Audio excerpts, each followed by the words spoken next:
লাউ লাউ হচ্ছে শীতকালীন একটি দারুণ উপকারী সবজি। এটি আমাদের শরীরকে ঠান্ডা করতে সাহায্য করে এবং আমাদের রক্তের চাপকে অনেকটা কমায়। তাই আজ আমি আপনাদেরকে বানিয়ে দেখাবো লাউয়ের একটি আমিষ পদ। অনেকেই নিরামিষ খেতে পছন্দ করেন না, তাই আমিষ দিনে লাউটাকে যদি এমন করে বানিয়ে খান তাহলে অবশ্যই ভালো লাগবে। তাই একবার হলেও লাউয়ের এই পদটি বানিয়ে দেখুন। নমস্কার বন্ধুরা, আমি মানসী, আপনারা দেখছেন মানসী এভরিথিং। এই লাউটাকে প্রথমে সরু সরু করে কেটে নিয়েছি। এই লাউটি এবার আমি কড়ার মধ্যে দিয়ে দেব সিদ্ধ হওয়ার জন্য। একটু ভাবিয়ে নেব বলা যেতে পারে। কড়াইতে দিয়ে দিলাম লাউটিকে। এইবার এটিকে সামান্য ভাবিয়ে দেব। দিয়ে দিলাম অল্প সামান্য পরিমাণ জল, কারণ লাউ থেকে এটি অটোমেটিক জল ছাড়ে, প্রচুর পরিমাণে জল থাকে। মিনিট তিনেকের মতন লাউটিকে ভাবিয়ে নেওয়ার পরে এই রকম হয়ে গেছে। এবার এটিকে একটি ছিদ্রযুক্ত পাত্রে ছেঁকে নিলাম। কড়াইতে দিয়ে দিলাম তেল, সরিষার তেল, আর দিয়ে দিলাম সামান্য লবণ। লবণটি তেলের মধ্যে মেল্ট হয়ে গেলে এবং তেলটি গরম হয়ে গেলে দিয়ে দেব দুটি ডিম। দুটি ডিম দিয়ে ডিমটাকে ভেজে নিতে হবে, ভুজিয়া বানিয়ে নিতে হবে। ডিমটিকে এরকম ভুজিয়া বানিয়ে নিলাম।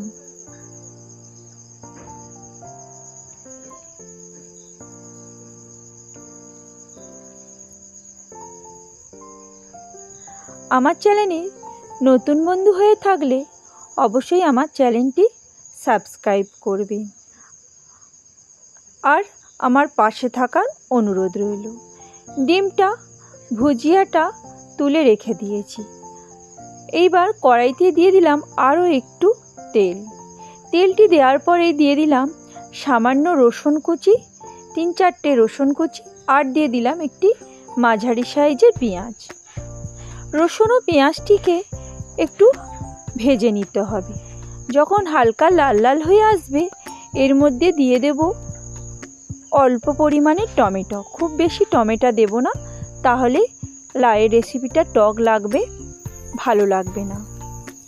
আর দিয়ে দিলাম ছোট ছোট করে কেটে রাখা আলু। এখানেও আলু আমি একটি নিয়েছি। সেই ছোট ছোট করে কেটে রাখা আলু আগে থেকেই ধুয়ে পরিষ্কার করে রেখে দিয়েছিলাম, সেই আলুটা অ্যাড করলাম।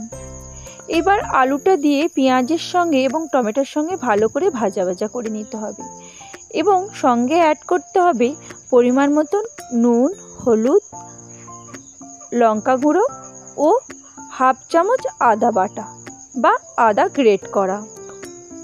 এই সমস্ত মশলাগুলো দেওয়ার পরে আলুগুলোকে ভালো করে একটু কষিয়ে নিতে হবে, যাতে এতে মশলার কোনো কাঁচা গন্ধ না থাকে।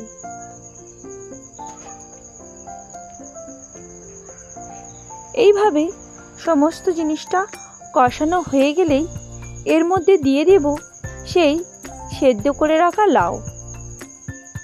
লাউটি দেওয়ার পরেও এটিকে আরও কিছুক্ষণ ভালো করে নেড়ে চেড়ে কষিয়ে নিতে হবে।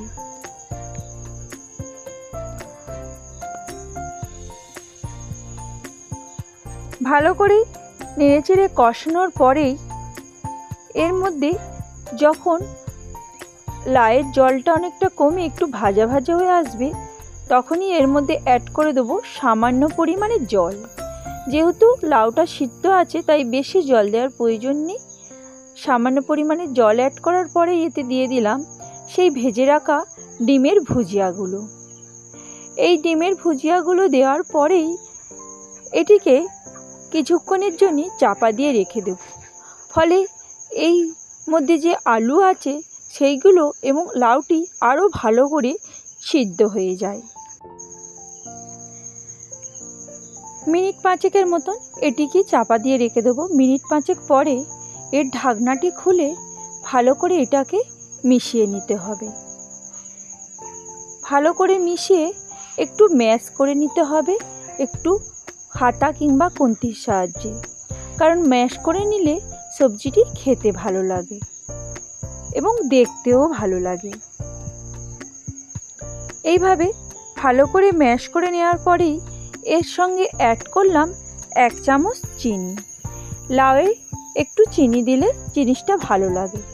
আর দিয়ে দিলাম 1/2 চামচ গরম মশলার গুঁড়ো। যেহেতু এতে ডিম পড়েছে তাই গরম মশলাটা দিলে এর সুন্দর ফ্লেভারটা হয়। এইভাবেই রেডি হয়ে গেল ডিম লাউয়ের রেসিপিটা। এইবার এটিকে একটি পাত্রে তুলে নেব। সামান্য একটু নাড়াচাড়া করেই এইবার এটিকে পাত্রে তুলে নেব। ভাত, রুটি যে কোনো জিনিসের সঙ্গে এই পদটি খুব সুন্দর মানাবে। তাই একবার হলেও বাড়িতে বানিয়ে দেখুন এই ডিম লাউয়ের রেসিপি। আর আমার এই রান্নাটি ভালো লেগে থাকলে অবশ্যই কমেন্ট করে জানাবেন আর আমার পাশে থাকার অনুরোধ রইল।